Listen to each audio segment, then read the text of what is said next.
Welcome to the Cowboy Entrepreneur Show, created and hosted by Scott Knudsen, to explore the crossroads of horses and business. On today's show, Scott visits with Ada Gates Patton. Ada Gates Patton is a Hall of Fame farrier, long life horsewoman, and official farrier for the Rose Parade. Now here's your host, Scott Knudsen. Hello and welcome to the Cowboy Entrepreneur Show. I'm your host, Scott Knudsen. Thank you so much for joining us today, whether you're watching our podcast on one of our platforms or whether you're listening to us on the radio on KCAA, the NBC affiliate out in California. We want to welcome you and thank you again. Today we have a very special guest. We have Ada Gates Patton. She's a lifelong horsewoman. She's a Hall of Fame farrier. She's a Horseshoe Inspector for the Rose Parade. Ada, thank you so much for being on the show. Hi, Scott. I love being with you, and I'm honored to be with you, and it's always a pleasure. Thank you. Oh, it's so much fun. Last time I think you were on the show, we were in person out in California. So I tell your story to everyone I can. I love you to death. I love the story. It's so inspirational, and that's kind of why we started the show. Yeah. And I'm so excited for the audience to get to see and hear you for sure. So you grew up a debutante in New York. And you were an actress and a model, and then you went west. Yes. What happened? What happened? I never knew what was going to happen in my life. I never knew. I never had a plan. Everything was sort of like an accident, but I know it was a God-given accident because things just kept happening to me. And whatever challenge was coming up in front of me, I just said, oh, well, okay, then I guess I better have to do this and I have to do that. I didn't, of course, there were horrible struggles, being an actress in New York, and I was a dancer. I danced 5 and 6 hours a day in studios, and I was very, very fit. And I was very fit. I had a lot of leg muscles.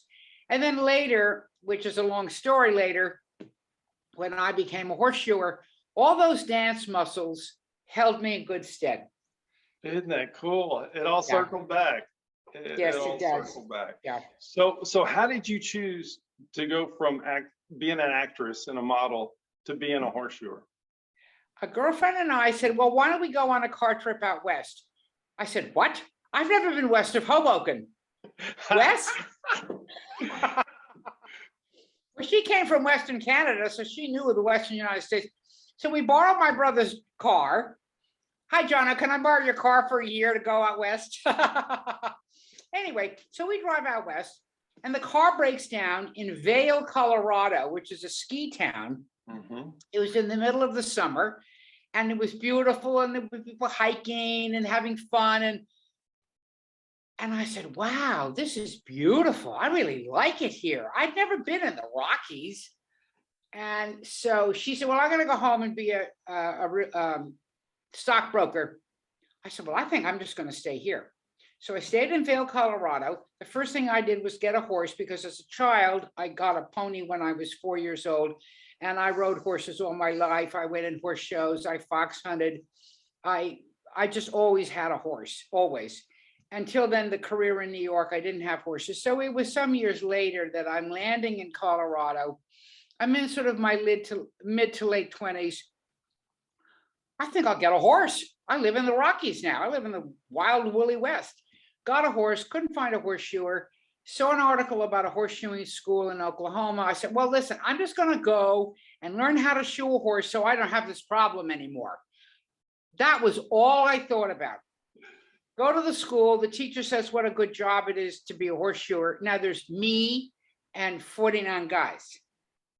Now, what person is going to hire a woman to shoe their horse? So I said, well, it's never going to happen to me. But I go back to Colorado, but I go to a kind of a horsey, ranchy part, like on the western slope near Montrose, Colorado, a lot of ranches and mild winters.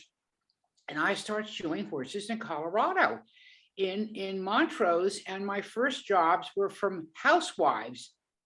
And they'd say, can you come and do my daughter's pony? I said, sure, I'll be there in a minute. Now, the ranch owners, they didn't, the men ranch owners, they didn't hire me. But eventually they did, because they were desperate, because a lot of times a horse just, it wouldn't show up, or they didn't have the equipment or whatever. I was trained, you know, I could make hot shoes and hot shoe in the fire. I was a trained person. So I had a career in Colorado for 6 or 7 years. And then I thought, you know, I really love doing this. I mean, I'm outside, I'm with horses, I have a physical life, I'm meeting people.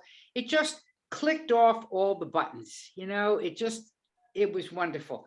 So I said, well, I want to go where I can get better. I want to apprentice and go with really big guys and shoe in the big time. Well, I went back east. That was a disaster. The culture back east in the late 70s was, get out of here, girly. You're not riding in my truck. So my girlfriend said, why don't you come to California? I said, California? That's a nice place to live if you're an orange. I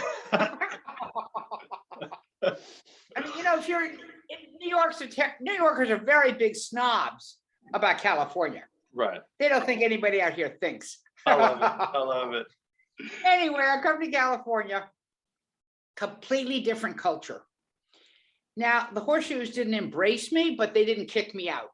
I was kicked out on the East Coast. And I meet the great Harry Patton, who is the head of the union for all the racetracks on the Western United States. Wow. He's like the big guy. So I knew about him long before I went to California, but I went to meet him and I said, would you help me? And he said, sure. The only man that ever said yes to me. Every other man said, take a hike. Oh, no. So I met Harry Patton and he trained me to be a racetrack horseshoer. And I had a career, because of Harry, I had a career beyond my wildest dreams. And 11 years later, I married the great man. Oh, that's awesome. That's awesome. That's such a great story. Thank you. Such a great story. Yes. So how did you become the Horseshoe Inspector for probably one of the most famous parades there is, the Rose Parade? Because I grew up watching it. I loved it. So how did that happen?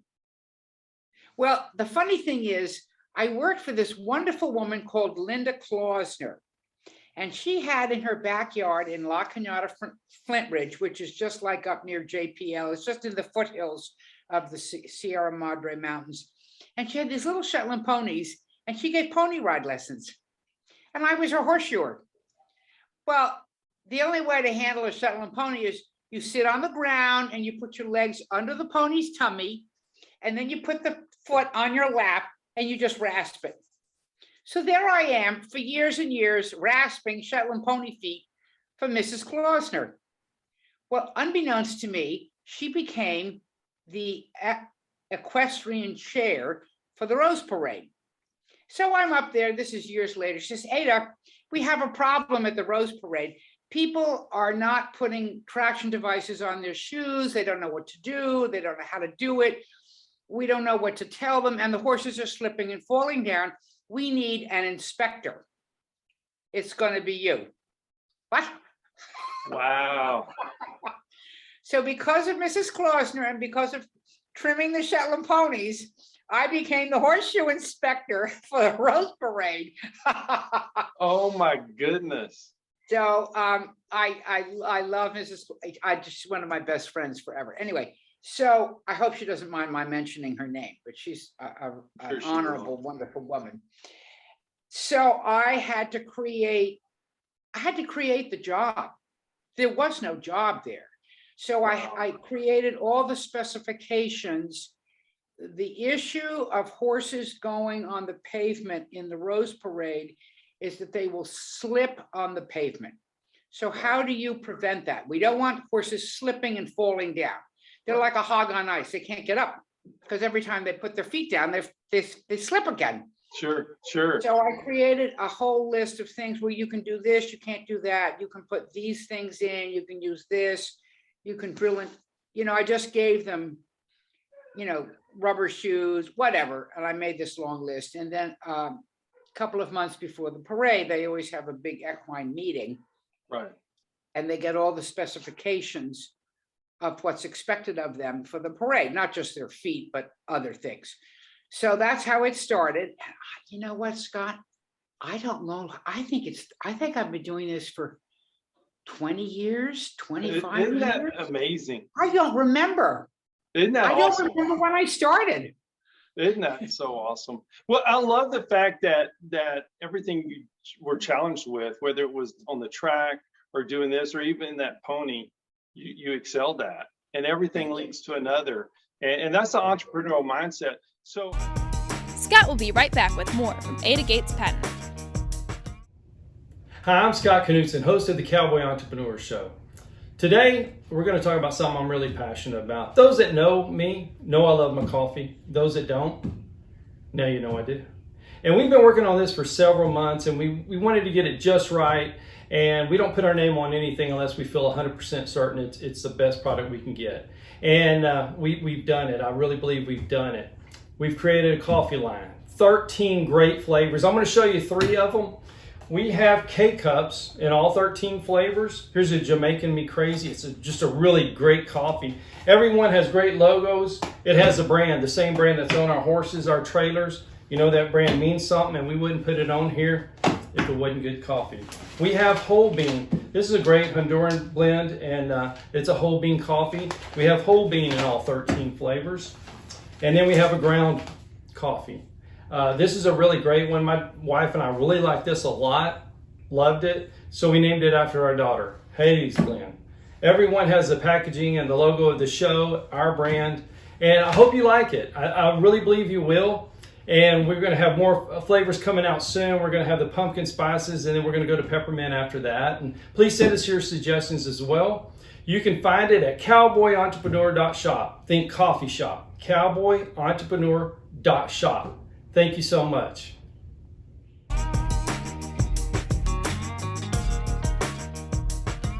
So I guess the first question is you started with a goal and you achieved it, but do you think all the things working on the ponies and being told no in the East Coast helped you prepare to take over this opportunity at the Rose Parade? I think everything we do brings us to who and where we are. Right. I 100%. And agree. it doesn't matter whether I got a part in a play or I was rejected. It's still the same challenge, the same whatever, and you just learn to deal with it and to go through it, go around it, go someplace else, find a new direction.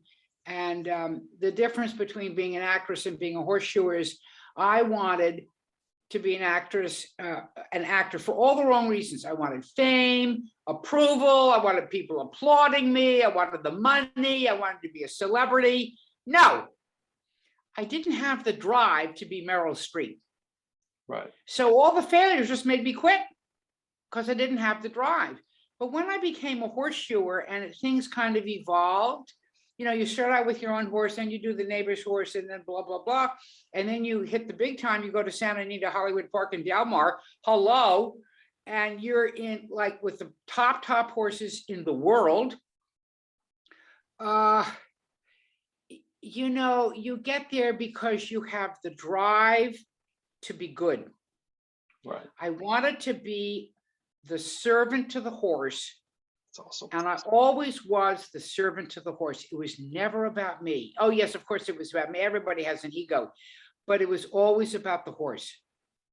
That's beautiful. And that's the way it should be. That's the way it should be. That's why I'm in the industry, and that's what makes you so great. So yeah, absolutely. So let's talk. The reason we started this show is for inspirational, which you just nailed that, but education. So let's go back to the basics. So when you talk about rasping a hoof, you were rasping those ponies. What can you explain to somebody that maybe doesn't know? Maybe they watch the Rose Parade and they're like, what does it mean to rasp a horse's hoof? Sweet. Yeah. Well, horses' feet grow just like your fingernail grows. Mm-hmm. Horses' feet are really hard hair, just like the horn of a rhinoceros is hard hair. And so it has an outer casing that's hard, but then as you go deeper inside the hoof now changes to cartilage and changes to live tissue with nerves, blood, cartilage, all those things that are live tissue inside the hoof. And so you can only trim a certain amount before you start getting into too deep. It would be as if I cut your fingernail too short, Right. and it was hurt. Right. The difference between us and them is that the horse is standing on it. So Gotcha. So rasping a foot is simply filing down his hoof, just the way I would go and have my fingernails filed, or I would do them myself. Perfect. But you That's have a beautiful. professional do it, because they know how to trim and how deep to trim. Absolutely. That's great. That's great. So as far as with the rose parade, you were talking about slipping a little bit on the asphalt. So does all the horses, do you shoe them all the same, or is there something special? Like if horses have shoes and don't, do you put something special on them so you don't slip? That's a very good question. Thank you. Horses may go in the rose parade barefoot. They may go without shoes, because the texture of the shoe on the pavement is not as slippery as when you put a steel shoe on. Then you've got this hard steel material sliding on the concrete. Right. So if they wear shoes, they have to wear traction devices. And that could be tungsten carbide pins, tungsten carbide nails, tungsten carbide studs. All the horses in all the mounted police departments in every city in the United States have a tungsten carbide stud that's inserted. That you drill a hole in the shoe, and then you insert this little pin in it, and that's locks in there. It's a rivet, and that locks in there. And so when the horses go out on the street, they've got these little pins that are sticking down, grabbing the pavement. Very cool. It doesn't hurt the horse at all. Actually, it protects them. It makes it a little bit safer of a trip. Oh, the health and safety of the rider and the horse is paramount for the parade. That's priority number one. Right. Excuse me. Yeah. That's why they need a professional like you, right? Yeah. Well, it matters. It really does. And there's so much activity going on, and with the asphalt, just to have them secure is such a wonderful thing. So how do groups participate in the Rose Parade? If there's a group of people out here that have maybe a drill team or something, how would they participate? Well, getting into the Rose Parade is like, would you like to go to the Olympics? Absolutely. Absolutely. Many apply, very few are accepted. Right. I would say there's anywhere from 18 to 24 groups in the parade, and there's maybe 200 to 250 horses plus. And so various groups apply, and the judges that create the decisions who's going to go in, they look at everything. They look at all the different styles of horses, breeds of horses, functions of horses, to give the world watching a wide view of all the range of the horse. Right. So you can have, a Western group, you can have a drill team, you can have the little minis, you can have carriage horses, you can have lots and lots of different breeds that do different functions. Mm-hmm. So it's tough. It's tough to get in, but you can get in. That's awesome. And the Rose Parade, like you said, a worldwide audience, is such a great ambassador for the horse world and the horse community, because they see them on such a big level and a big platform. So that's wonderful. So maybe a behind the scenes story of a group or a person in 20 years. What's something that sticks out to you? Maybe a memory of a horse or a group of horses that was kind of unique. Well, the Long Beach Mounted Police is a non-profit organization, and they have been in the parade more times than any other group. And they first started going in the Rose Parade in 1947. And the group is all Palominos, all pure silver saddles, and beautiful costumes with always the white hat. Right. And one of the members of that group called me one day, and it was about a month or two before the parade, and she was like hyperventilating. I'm in the parade. I'm in the parade. I can't get anybody to shoot my horse. I don't know what to do. I said, now just calm down. What's the problem? My horse is terrified of horseshoers. Terrified. And every time I have to get the horse done, he has to be tranquilized till he's almost falling down on the floor. Oh, no. I said, well, okay. Calm down. We're going to take care of this. So I have always trained with Monty Roberts, who's an excellent horseman. And I've trained in his principles, which is nonviolent training of horses. And many horses have been abused and they're remedial and they don't stand well, or they have issues or problems that like a normal gentle horse might not have. So I called up Monty's join up school, got the head instructor who I knew, I'd been training with her. I said, Denise, can I use Monty's training halter on a horse that's scared? She said, absolutely. They want boundaries. They want to feel secure. So they want boundaries. So I take the halter, I get a horseshoer that I know is very quiet and very professional. And we go down, and I go down early and I meet the horse. And I've got the little training halter. It's called a dually, and it's got a little band here on the top of the nose, up high, not where it would take the air away from his nostrils. So I put the dually halter on, and I want the horse to experience what is the principle of the halter. What are we doing here? And Monty said, you know, you're not punishing a horse. You're just teaching him the consequence of his behavior. If he has a negative behavior, he gets a negative consequence. If he's doing well and doing right, he gets a positive consequence. So the point of the dually halter is, if the horse is like walking over the top of you, just give him a little bump, and it bumps the top of their nose, and they say, oh, okay, I guess that's not working. So the positive consequence is the relief. He doesn't get bumped. In other words, if you always have the horse staying at your shoulder, he never gets a bump. They learn this in about 4.5 milliseconds. So I wanted this horse to understand what was the dually and what was the purpose of it. So I walked him around, backed him up, very, very responsive horse. But he already knew what the results were going to be of his behavior. So I get the horseshoer. The horse is going looking like this. I don't think I like this. And the owner of the horse is back a ways. I told her to stay back because I didn't want the horse distracted. I just wanted the horse to look at me and the horseshoer. And I stepped quite a ways away from the horse. I'm not suffocating the horse. I'm not holding him tight. I'm not up in his face. Right. I step away from the horse, and there's a smile in the rope. The rope is loose. He can turn his head any way he wants to. One wrong move, boom, he's going to get a bump. Okay?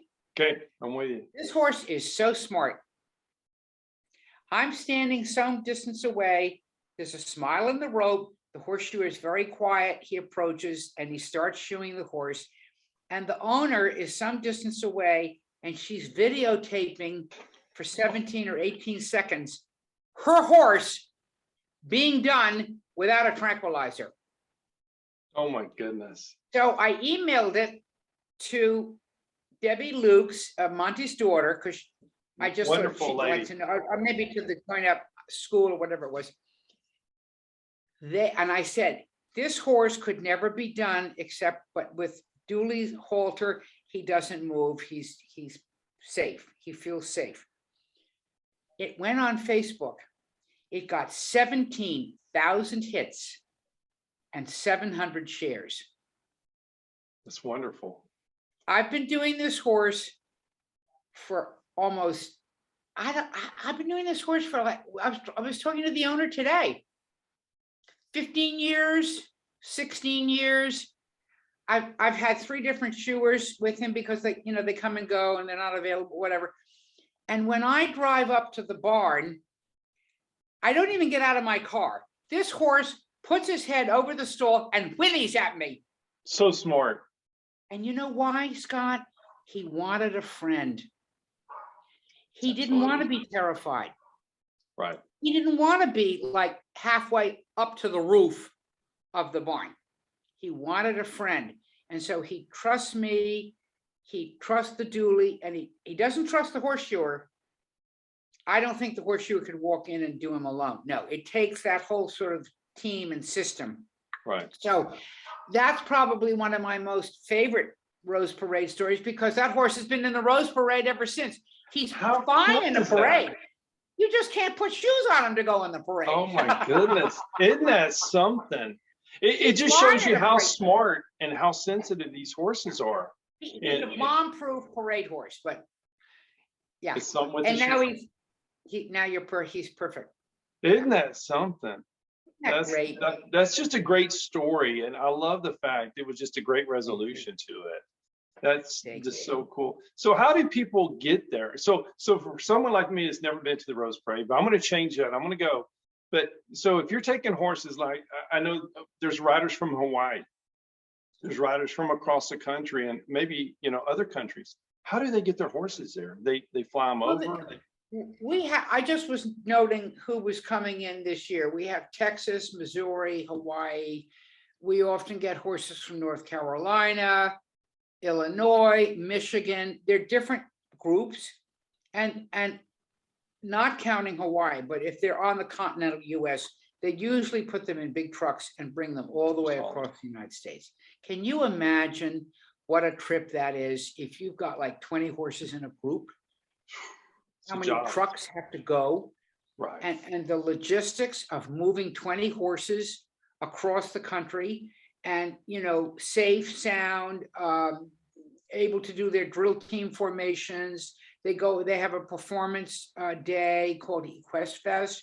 So all the horses come in and they do all the things that they do. It could be drill teams. It could be, I don't know what they do. They do different things. Right. So the riders from Hawaii come over and then they lease horses. They rent horses that are parade proof. They're parade broke. And they rent them locally in Burbank, and the riders ride a local horse. They do not bring horses from Hawaii. Right. I was going to say that's tough. Yeah. That's awesome though. That's neat. And just the logistics to get to the parade. But it's amazing because you have the overnight stops, you got to exercise your horses, and it's a job.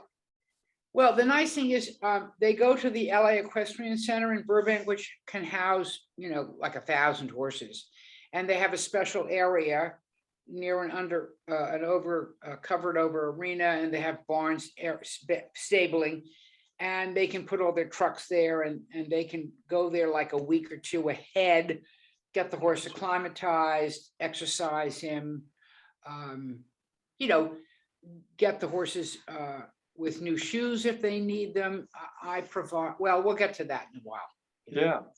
But they're there and they're in good hands. Yeah, they look so beautiful. A trip across country like that is so tough, but it just shows you how well they're managed and taken care of. That's right. That's great. So since you wrote the book for the Rose Parade on everything you do, so how do you coordinate this? Because I've shown horses all my life, and I know going into a place and leaving a place and showing, it's just as tough. The logistics of that many riders and horses and trailers and trucks coming in, going out, staying for weeks. They have a marshal for every group. There's one person who's sort of the leader of the group, who's sort of the point man or the point woman. And so the marshal of that group goes to all the meetings, gets the binders of all the specifications of what everything is needed. Where do they line up? Where do they go? When do they saddle up? How does the parade end? All of that is all written out for them. There's 935 volunteers that run the Rose Parade. How amazing. How amazing. And there are chairs and vice chairs and captains and people in white suits. I mean, it's unbelievable. And it starts exactly at 8 a.m. on the dot and ends exactly at 10 a.m. on the dot. Just to be a part of that has to be an amazing experience. It is an amazing, yeah. Oh my goodness. Thank you for listening to the Cowboy Entrepreneur Show. Scott will be right back with Ada Gates Patton. For more information on Scott Knudsen, the Cowboy Entrepreneur, visit us online at cowboyentrepreneur.com. Hi, I'm Scott Knudsen, host of the Cowboy Entrepreneur Show, heard on KCAA, Wednesdays, 6 p.m. Pacific. I'd like to talk to you about something I'm very passionate about, Those that know me know I love my coffee. In the morning, afternoon, and even late in the evening, I enjoy a good cup of coffee almost any time of the day. Now, my team at the Cowboy Entrepreneur Show has been working for several months on creating and introducing our own brand of coffee. We wanted to make sure that we got it just right. We don't want to put our name on anything unless we're 100% certain that it's the best product available, and we've finally done it. We have created a wonderful line of coffees, 13 fantastic flavors offered in whole bean, ground, and K-Cups. Any way you like to brew your coffee. Now, each of our coffees carries our brand, the very same brand that we put on our horses, our trailers, and our chaps. So you know that this is a quality product. And we only use 100% Arabica beans, the very best beans available. Just listen to some of these wonderful blends and flavors. Jamaican Me Crazy, Honduran San Marcos, Chocolate Cherry Amaretto, Breakfast Blend, and my very favorite, Haley's Blend. A coffee so good, we named it after my daughter. You can order these coffees today by going online to cowboyentrepreneur.shop. That's cowboyentrepreneur.shop. And if you order today, you can get an extra 10% off your final purchase just by entering the promo code COWBOY on checkout. Remember, that's promo code COWBOY for an extra 10% off. Just go to cowboyentrepreneur.shop to order your coffee today.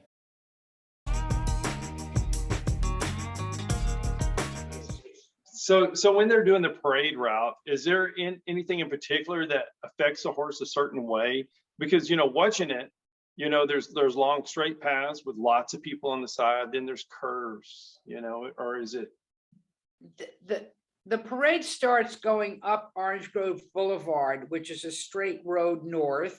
Okay. And then it gets to the corner of Orange Grove and Colorado Boulevard and makes this huge big turn. Right. And on that turn are all the television cameras and the huge big cranes with the cameras way up high. And they make that turn and they go right down a hill. Now, horses are blended into the bands, that come and do the marching and the music, and the floats. The floats are notorious for spewing out hydraulic fluid. So you spew out hydraulic fluid on a concrete street, not good. Not good. Not good. I mean, if you think you need traction devices for concrete, you better be doubled up for the fluid. So there it is. You start out the parade, and the first thing you do is turn a corner and go down a hill.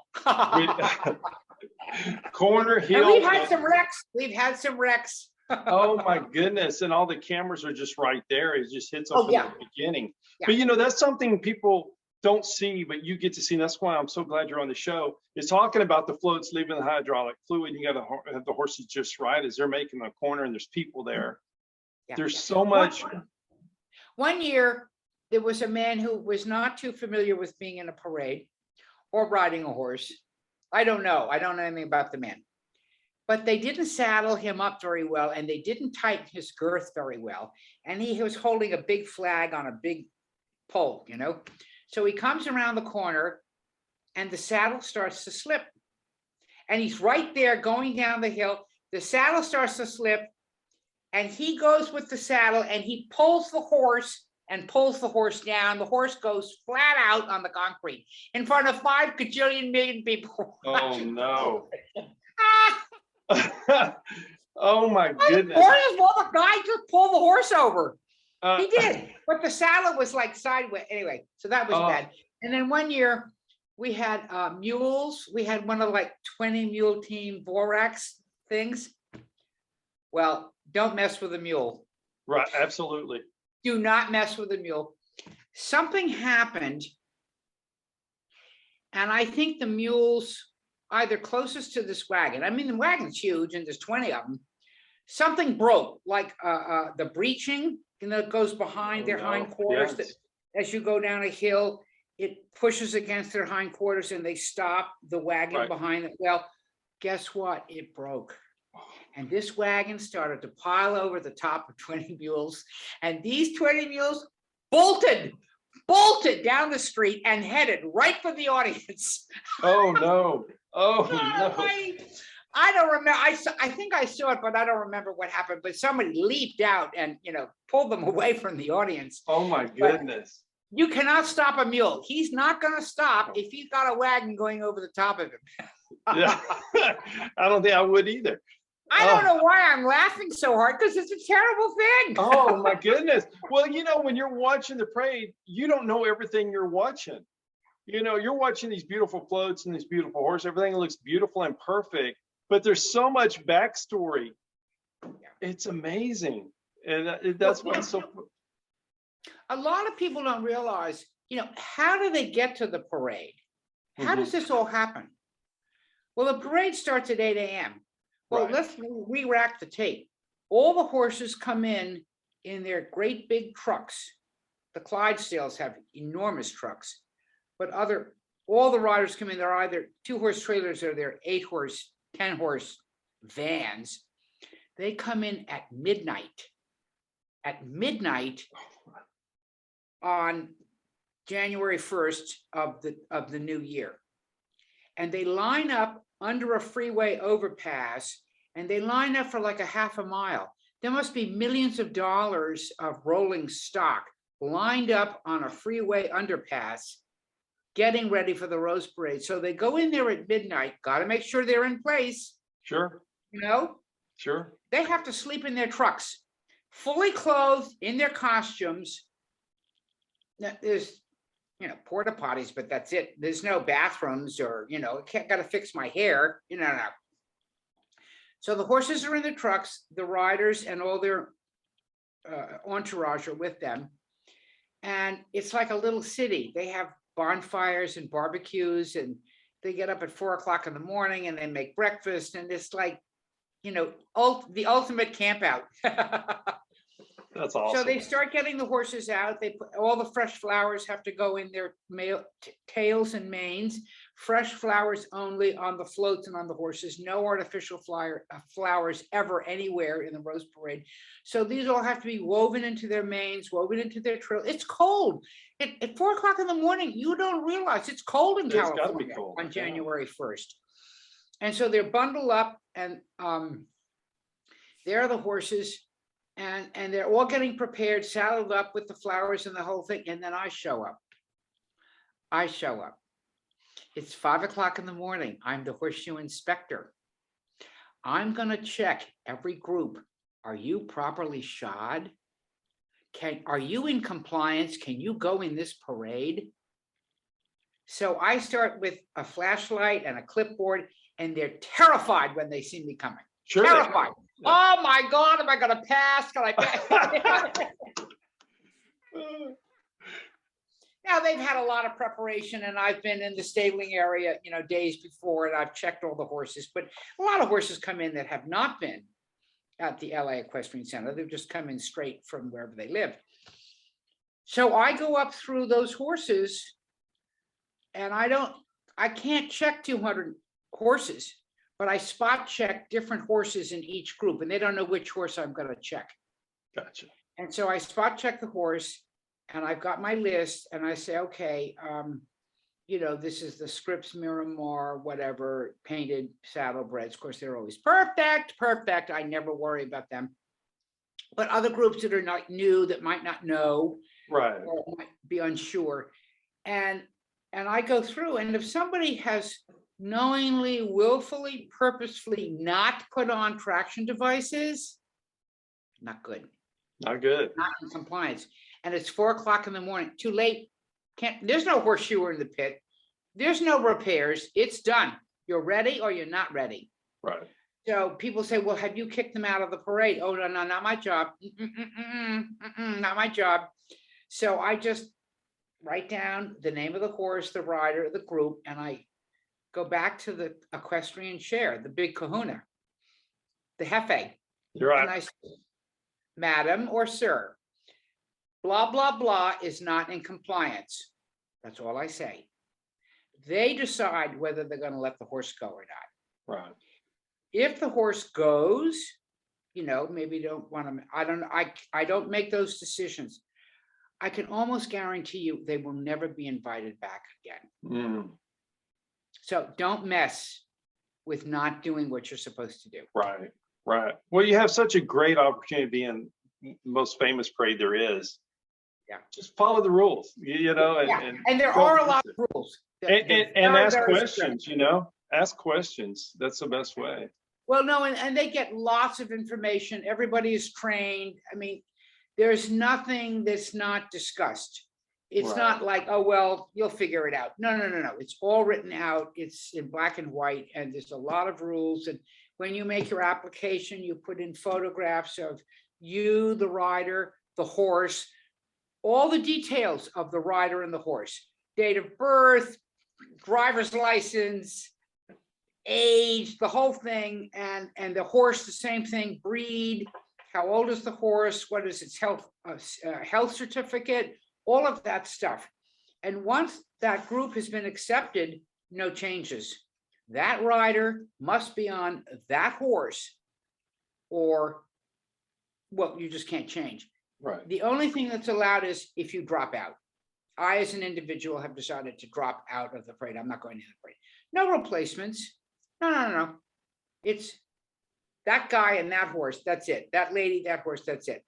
No changes. It So has to be that organized, though, doesn't it? It has to be like that. yeah, And people respect that. absolutely. Absolutely. So I'll tell you a funny story. So, Good. well, yeah. So I've been in a parade one time, and One time. one time, and I was 6 or 7 years old, and I got best dressed cowboy, and I think it was because my grandpa was in the sheriff's Williamson County Sheriff's Posse, Yes. and they're in the parade, and they do such good work, you know. And I'm a 6-year-old boy riding a Shetland, and or a small quarter. Love it. I don't remember. I love it. And I don't know if they gave me the award because I was so small, or probably because of my grandpa. But that was my memory. I still have that purple ribbon, and but I loved it. And we go to the parades and support parades, and there was a parade in the town we live in the other day, and there was horses in it. So that's why I was excited to have you on, is just to talk about this is on such a big scale. It's a worldwide event, and You know, yes. I'm sorry, I didn't mean to interrupt you. No, it's okay. I think you or somebody asked me, who was the youngest person ever in the parade? Yes. That's where I was Shirley going. Temple. Come on, Shirley Shirley. Temple was Grand Marshal 3 times. She was in the 50th parade in 1939. A Grand Marshal rides in a car, so she wasn't on a horse that I Okay. know of. So she was in the 50th parade in 1939. How old was she in 1939? She was a little pipsqueak. She was she was in the 100th parade in 1989, and her last appearance was at the end of this last century in 1999. How amazing. Isn't that amazing? It really is. And the other person I loved is Monty Montana. You know, he always rode a paint horse, and he had all those beautiful costumes and the big white hat. Right. And he went to the inauguration of Dwight D. Eisenhower, and he lassoed Eisenhower on the inauguration stand. Everybody was laughing, and I'm sure the Secret Service were like having a fit. I would think they would be. Yeah. Yes. Yeah. Oh my goodness. Well, So isn't it so Montana, yeah, he's been a celebrity in the parade for many years. Yeah. Isn't it so cool to be like with that? Because there's so many cultures, and you know, celebrity actors, celebrity horses, celebrity riders, everybody comes together. Right. And for all the people that aren't able to be in that group, they get to watch it. Scott, Feel it's it. all about the horse. The parade Absolutely. started in 1890 when horses drawing carriages carried the members of the Valley Hunt Club, and they put flowers all over the carriages and flowers all over the horses. And that was the beginning of the Rose Parade in 1890. Is that my correct date? I'm Oh sure my it is. goodness. 1890. Started out as a horse event with carriages. Isn't that So the something? horse has always held a very sacred place in the Rose Parade.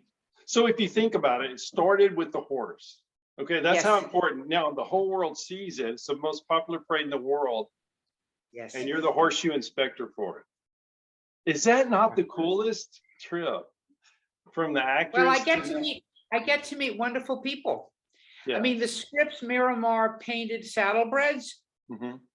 unbelievable. Michelle McFarland owns them, and they're down in San Diego, and they're like 5,000 million feet high. They're huge, huge horses, very gentle, and they're high stepping. They're very sprightly, very energetic horses.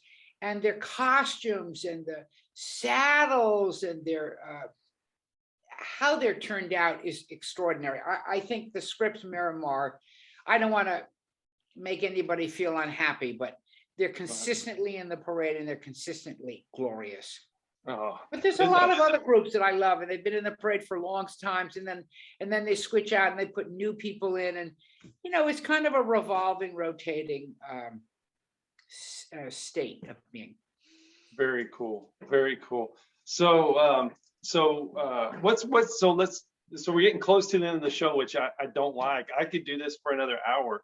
But so putting together your program for the horses and the whole program itself, do you put in future programs like next year we're going to change this and the following year we're going to change this, or is it pretty consistent now? Is it? Oh, I've made a lot of changes. So I used to have a very long specification list. You can do this, this, and this. Didn't work. People took advantage and they went over the top. They said, well, if I can do this, why can't I do that? I said, no, because you can't do that in the Rose Parade. Right. Well, I want to wear red boots. No. No red boots and no advertising. You cannot have the name of your company on the side of the boots. No, there's no advertising. Oh my goodness.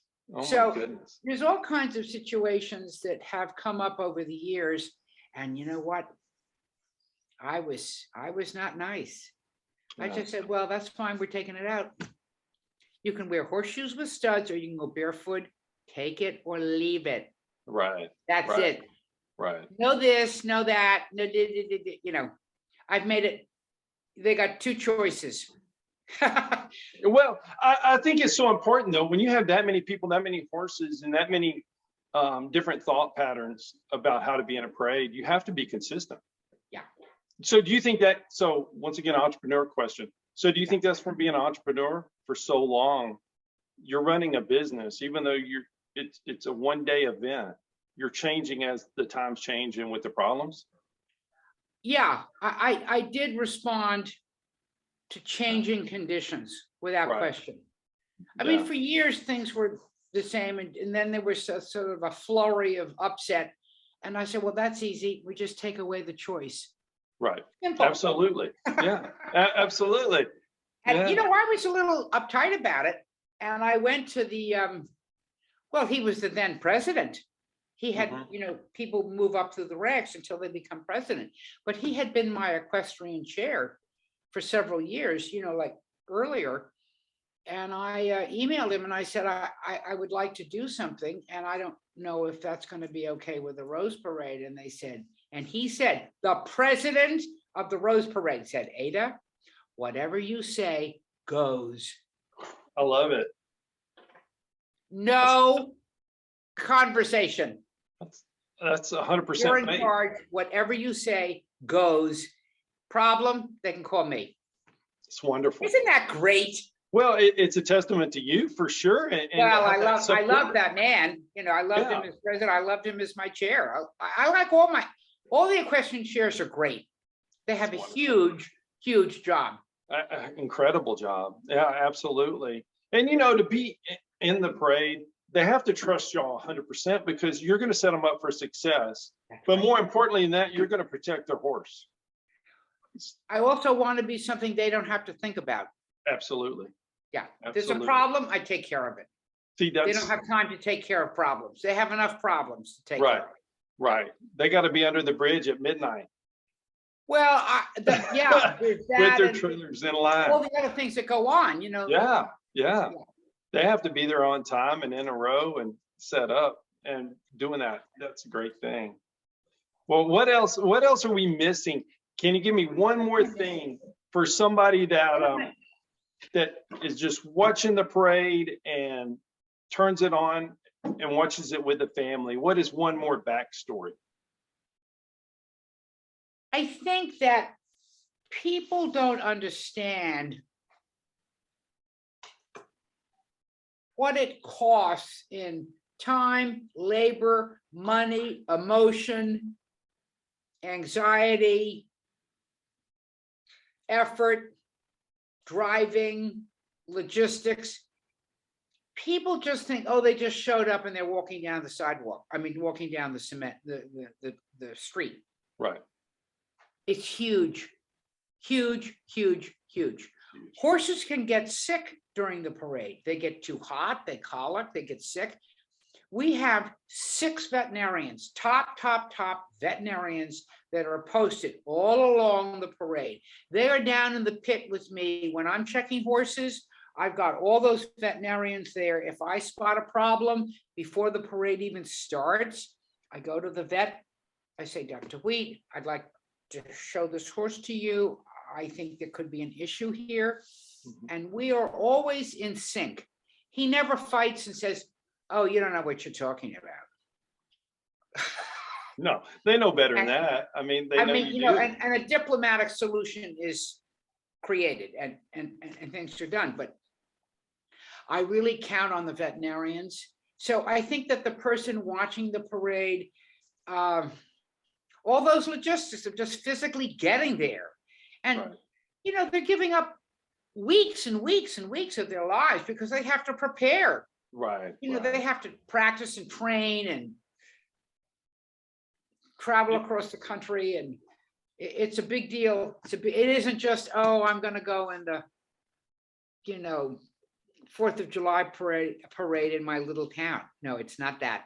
Right. It's a big job. It's not that. It's a big job. And I think when the camera's on that horse or that group of horses for that 10 seconds around the world, and somebody sit back and think of all the time and effort that went into it, they just appreciate it more. And you don't know until you know. And you also have to know, I'm sorry to interrupt you, Scott. No, You have to understand that horse is perfectly trained to go in a parade.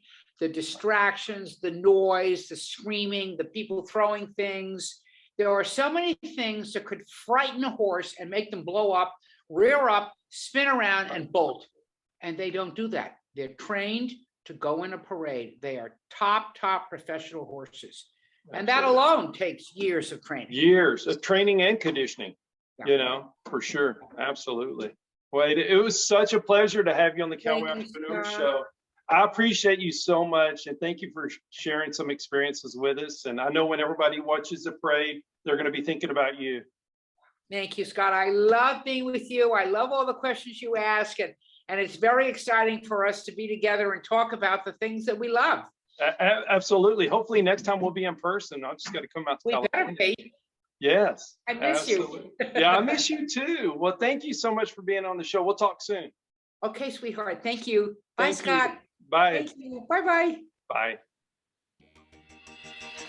Thank you to all the great sponsors of the Cowboy Entrepreneur Show. If you or your business is interested in being a sponsor of the Cowboy Entrepreneur Show, please call our office at 830-992-1786 or visit our website, cowboyentrepreneur.com.